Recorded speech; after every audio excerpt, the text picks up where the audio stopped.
നമസ്കാരം. നടി ആക്രമിക്കപ്പെട്ട കേസിൽ ദിലീപിനെ വെറുതെ വിട്ടുകൊണ്ടാണ് പ്രിൻസിപ്പൽ സെഷൻസ് കോടതി ഉത്തരവ് പുറപ്പെടുവിച്ചത്.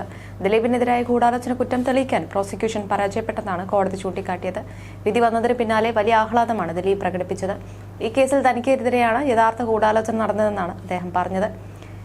ദിലീപുമായി ബന്ധപ്പെട്ടുള്ള വാർത്തകളാണ് എന്തായാലും സോഷ്യൽ മീഡിയയിൽ ഇപ്പോൾ നിറഞ്ഞുകൊണ്ടിരിക്കുന്നത്.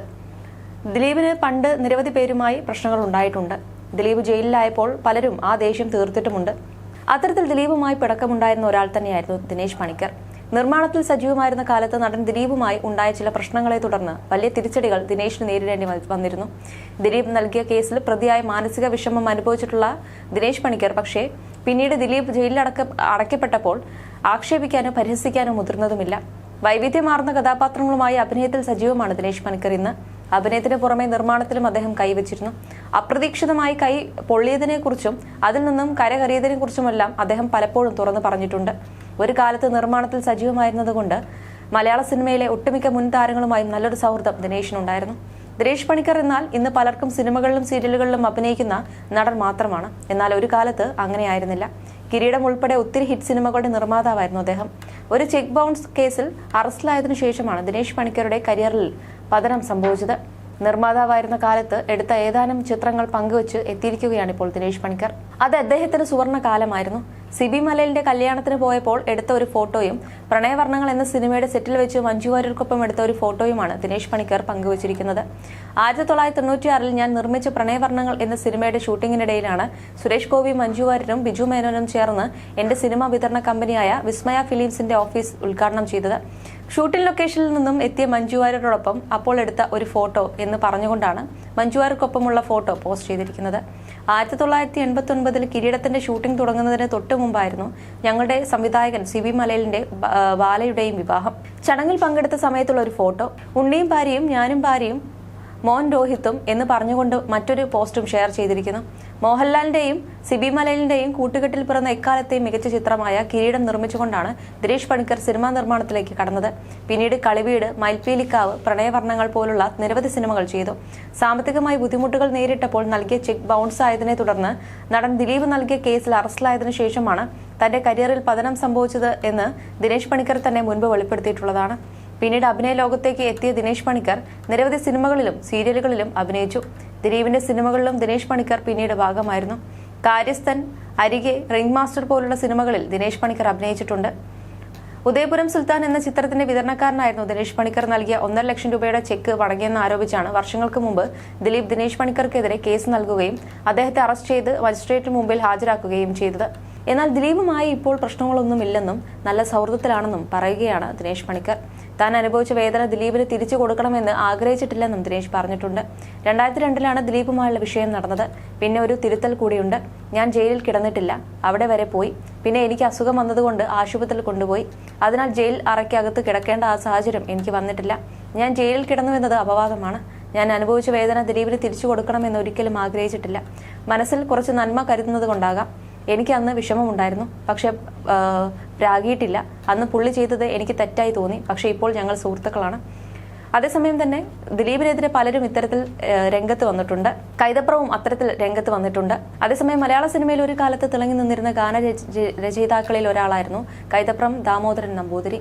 മോഡേൺ ഗാനങ്ങളും ഫാസ്റ്റ് നമ്പറുകളും മെലഡികളും ഒരുപോലെ വഴങ്ങിയിരുന്ന കൈതപ്രം വരികൾ കൊണ്ട് ഒട്ടേറെ ആരാധകരെയും സൃഷ്ടിച്ചെടുത്തിരുന്നു.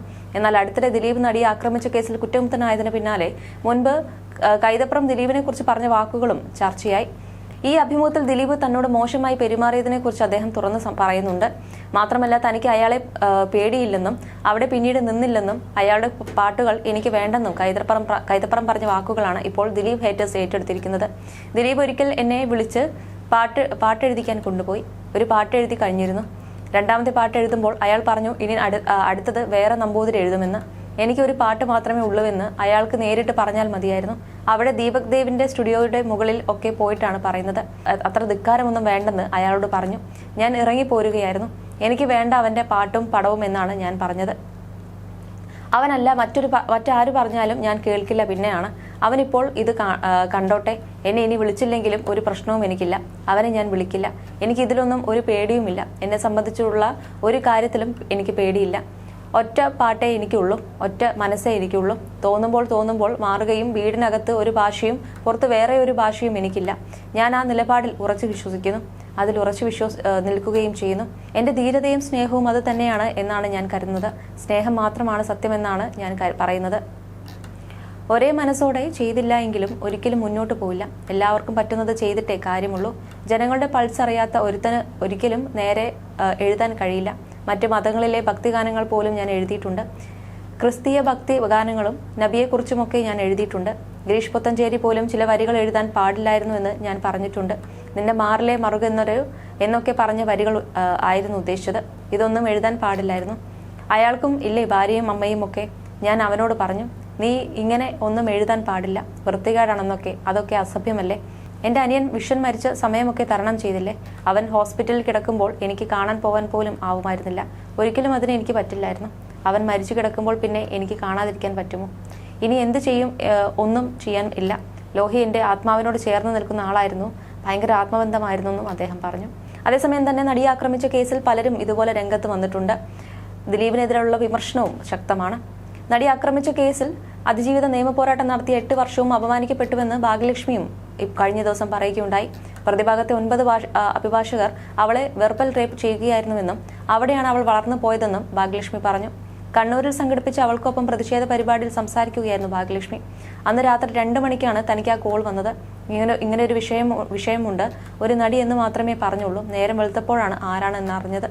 അപ്പോൾ തന്നെ താൻ പുറപ്പെട്ടു.